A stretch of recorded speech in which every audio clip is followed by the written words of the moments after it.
Student, welcome to our channel. आज हम NCERT class 10th के हिस्ट्री के कुछ इंपॉर्टेंट क्वेश्चंस करेंगे जो एग्जाम्स में आते हैं। तो हम शुरू करते हैं। मैं बता दूं, हिस्ट्री में एग्जाम्स में 17+ मार्क्स के क्वेश्चंस आते हैं और क्वेश्चन 10 होते हैं, 10+ भी हो सकते हैं। तो 1 मार्क्स के क्वेश्चंस होते हैं, 3 मार्क्स के क्वेश्चंस होते हैं और 2 मार्क्स के मैप्स होते हैं। तो मैं शुरू करती हूँ। आज हमारा अध्याय है 5। हिस्ट्री का अध्याय 5 है, औद्योगिकीकरण का युग। औद्योगिकीकरण का मतलब होता है उद्योग। जब उद्योग बनता है, उद्योग और औद्योगिकी एक ही होता है। तो हम इसका शुरू करते हैं। क्वेश्चन नंबर 1 है, 19वीं सदी के प्रारंभ में भारतीय बुनकरों की क्या समस्याएं थीं? ये 3 मार्क्स में सीबीएसई 2017 में। जो 19वीं सदी थी उसके शुरुआत में, प्रारंभ में जो भारतीय बुनकर थे, जो बुनाई का काम करते थे, उनकी क्या समस्याएं थी? तो पॉइंट 1 है, स्थानीय तथा विदेशी बाजार का ठप होना। ब्रिटेन में औद्योगिकीकरण के कारण उनका निर्यात बाजार ठप हो गया।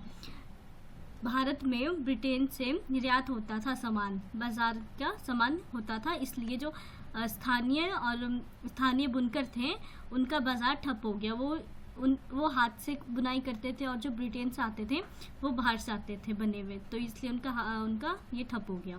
दूसरा है कच्चे माल की कमी। इंग्लैंड में कच्ची कपास के निर्यात के कारण भारत में कच्चे माल की कमी हो गई। जब अमेरिकी गृहयुद्ध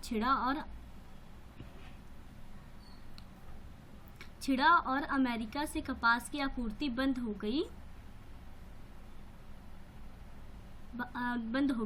भारत से कच्ची कपास का निर्यात बढ़ गया, तो यहाँ कच्ची कपास के दाम आकाश छूने लगे। जब अमेरिका में गृहयुद्ध हुआ था तो वहाँ की काफ़ी कमी हो गई थी, इसलिए जो भारत थी वो इंग्लैंड को कच्ची कपास निर्यात करती थी, जिससे जो भारत में थे, भारत की ही कच्ची कपास की दाम आकाश छूने लगे और वहाँ के बुनकर को कमी हो गई कपास की, तो कैसे बनाते? तो ये था। और इसका 3rd है, गुमाश्तों से टकराव। सरकार ने बुनकरों पर निगरानी रखने, माल इकट्ठा करने और कपड़ों की गुणवत्ता जांचने के लिए गुमाश्तों की नियुक्ति की थी। गुमाश्ते दंगपूर्ण व्यवहार करते थे, सिपाहियों और चपरासियों को लेकर आते थे और माल समय पर तैयार न होने की स्थिति में बुनकरों को सजा देते थे। जो गुमाश्ते टकराव होते थे वो सरकार ने पूरी निगरानी दे दी थी। निगरानी रखने के लिए बुनकरों पर गुमाश्तों की नियुक्ति की, गुमाश्तों को रख दिया कि वो उनकी देखभाल करें, उन्हें देखें, अगर कोई भी प्रॉब्लम है तो उन्हें बताएं। पर ऐसा नहीं हुआ था। गुमाश्त जो थे वो बहुत बुरा व्यवहार करते थे और बुनकरों के साथ, और वो सिपाहियों और चपरासियों को लेकर आते थे अपने साथ कि अगर माल तैयार ना हुआ तो सजा दिलवाते थे उन्हें। पॉइंट 4 है, पेश की रकम की व्यवस्था। ज़्यादा कमाई की आस में बुनकर पेशगी स्वीकार करने लगे, परंतु ऐसा न हो पाया। उनके पास जो ज़मीन के छोटे टुकड़े थे जिन पर वे खेती किया करते थे, वो भी उनसे छीनने लगे। जो पेशगी रकम थी उनकी व्यवस्था उनके पास नहीं थी। ज़्यादा कमाई करने के लिए बुनकर पेशगी स्वीकार करने लगे और उनके जो ज़मीन थे, छोटे छोटे ज़मीन थे, तो उन्हें छीनने लगे, जिनसे उनमें कमी आ गई और ये उन पर प्रभाव पड़ा। हमारा 2nd क्वेश्चन है, औद्योगिकी क्रांति से पहले शहरों में अपने उद्योगों को स्थापित करने में नए यूरोपीय व्यापारियों को किन 3 प्रमुख समस्याओं का सामना करना पड़ा? वर्णन कीजिए। ये भी 3 मार्क्स में सीबीएसई 2015 में आया। जो औद्योगिक क्रांति हुआ था उससे पहले जो शहर के लोग थे वो उद्योग स्थापित करते थे, और उनमें कौन सी समस्याएं आती थी उनका हमने वर्णन करना है। तो इसका पॉइंट 1 है, भारी मांग। विश्व व्यापार 17वीं और 18वीं सदी के बीच बहुत तीव्र दर से फैला। मांग बढ़ने के लिए उपनिवेशों की स्थापना भी बड़ा कारण था। शहरी उत्पादक वांछित मात्रा में उत्पादन वांछित करने में असफल रहे। जो भारी मांग थी, जो विश्व व्यापार थे, मतलब पूरे देश भर में व्यापार करते थे, 17वीं और 18वीं सदी में उनके बीच जो थी बहुत तेज़ी से फैल गया वो चीज़। उनका जो विश्व व्यापार था वो बहुत तेज़ी से फैला और उपनिवेश की स्थापना भी एक बड़ा कारण था जिससे वो फैला। और शहरी उत्पादन वांछित मात्रा में उत्पादन वांछित में असफल रहे। तो यही है कि भारी मांग थी वहाँ पे, तो इसलिए जो औद्योगिक क्रांति से पहले वाले शहर के उद्योग थे वो थोड़े कम होने लगे और उन पर प्रभाव पड़ा। 2nd पॉइंट है, शक्तिशाली नगरीय उत्पादक। शहरी उत्पादक बहुत शक्तिशाली थे। इसका कारण था कि शहरी दस्तकारी और व्यापारिक संगठन काफ़ी शक्तिशाली थे। ये संगठन व्यवसाय में नए लोगों का प्रवेश रोकते थे। जो शहरी उत्पादन थे वो बहुत शक्ति उत्पादक जो फसल करते थे या कुछ और व्यापार करते थे वो बहुत शक्तिशाली होते थे। उनका कार्य ये था कि जो व्यापारी और संगठन थे वो काफ़ी शक्तिशाली थे और उनकी मदद करते थे, और इसलिए वो किसी को भी जो नए व्यापारी हैं उन्हें आने से रोकते थे कि उनका जो कामकाज है वो ठप ना हो जाए। तो एक ये भी कारण था। पॉइंट थर्ड है एकाधिकार। शासकों ने भी विभिन्न व्यापार संघों को खास उत्पादों के उत्पादन और व्यापार का एकाधिकार दिया हुआ था। फलतः नए व्यापारी शहरों में कारोबार नहीं कर पाने के कारण गांव की ओर जाने लगे। जो एकाधिकार था वो एक अधिकार मतलब होता है एक ही का अधिकार, ठीक है, तो इसे का अधिकार कहते हैं। शासक जो बहुत सारे लोग थे, बहुत व्यापार चलाते थे, जो उनके संघ को खास उत्पादों में उत्पादन व्यापार और एकाधिकार दिया हुआ था। उन्होंने सिर्फ उन्हें एकाधिकार दिया था जो उत्पादों से उत्पाद निकालते थे और उत्पादन करते थे किसी भी चीज़ का, और वो बड़े लेवल पे होता था, तो इसलिए वो करने लगे। और जो नए व्यापारी थे उनका जो काम था वो ठप होने लगा, क्योंकि जो पुराने थे उन्हें ज़्यादा महत्व दिया जाता था कम व्यापारियों से, तो इसलिए वो काम की तलाश में गांव से बाहर जाने लगे। तो ये था जो उद्योग से पहले हुआ। और फोर्थ है आर्थिक अवसरों की कमी।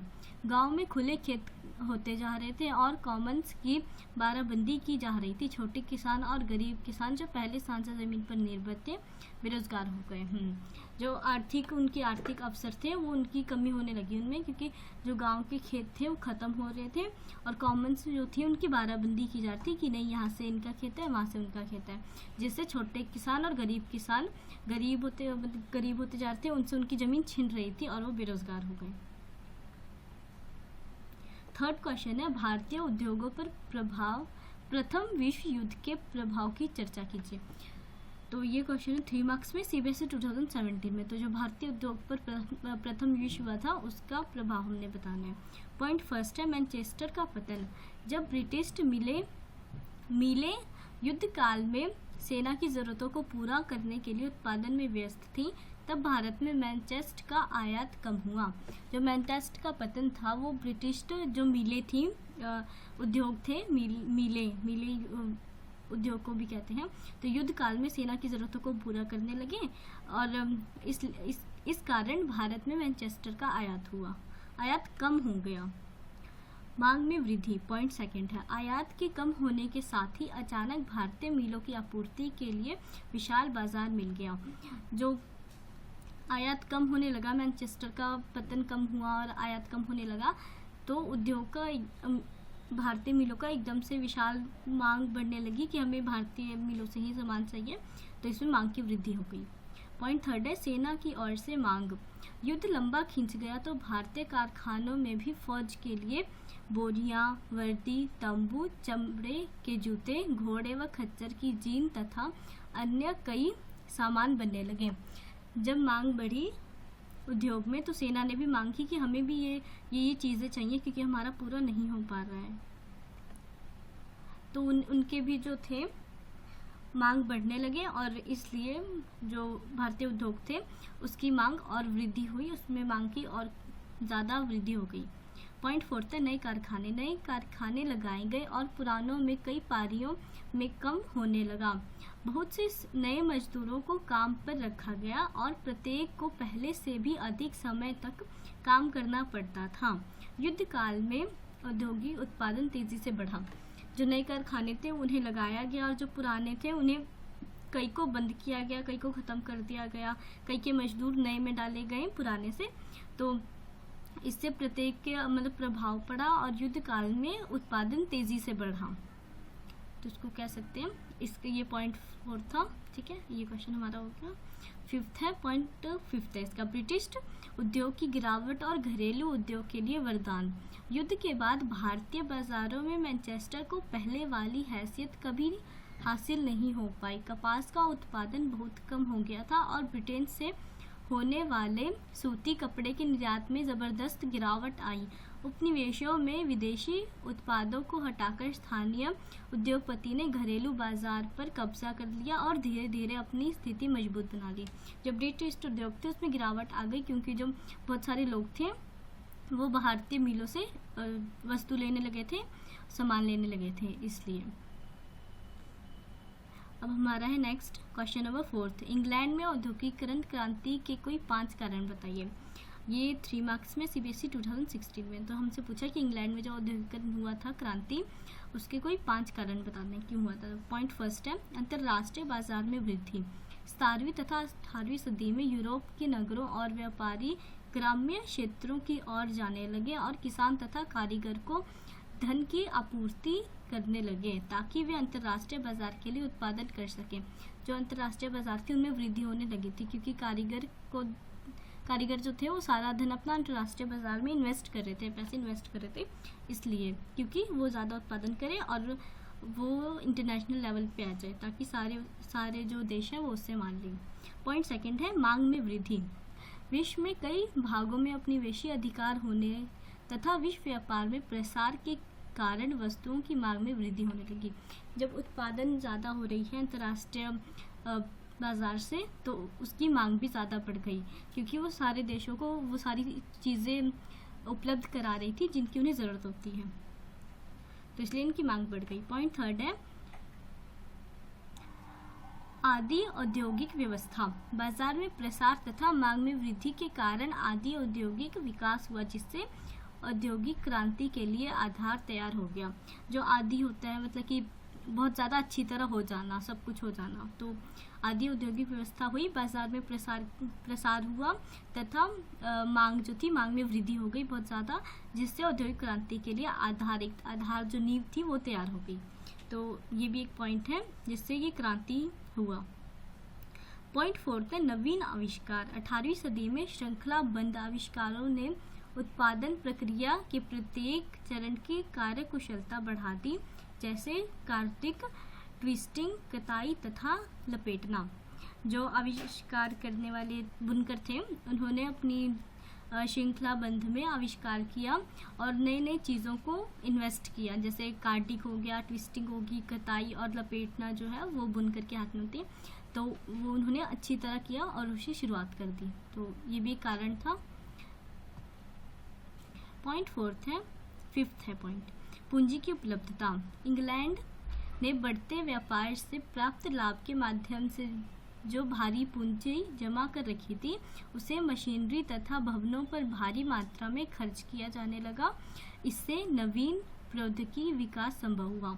जो पूंजी की उपलब्धता होती है, पूंजी मतलब पैसा की उपलब्धता। इंग्लैंड में व्यापार काफ़ी वृद्धि कर चुका था, लाभ हो रहा था, जिससे जो उन्होंने भारी पूंजी जमा कर रखी थी उसे मशीन में लगा दिया, क्योंकि उन्होंने नई चीज़ें इन्वेस्ट की थी तो सरकार को लगाना पड़ा उनकी मशीनरी में, जिससे भारी मात्रा में पैसे खर्च हुआ और इससे नवीन प्रौद्योगिकी विकास हुआ। जो नई चीज़ें हैं थी, नई इन्वेस्ट हुए चीज़ें वहाँ की। तो ये हमारे हो गए हिस्ट्री के 4th क्वेश्चन जो इम्पॉर्टेंट है और एग्जाम्स में आ सकते हैं। ये प्रैक्टिस बेस्ड क्वेश्चन है, तो आप इसे प्रैक्टिस कीजिए और एग्ज़ाम्स की तैयारी कीजिए। वीडियो अच्छी लगी हो तो लाइक कीजिए, शेयर कीजिए और कोई क्वेश्चन हो तो पूछ लीजिए कमेंट में और मेरे चैनल को सब्सक्राइब कीजिए।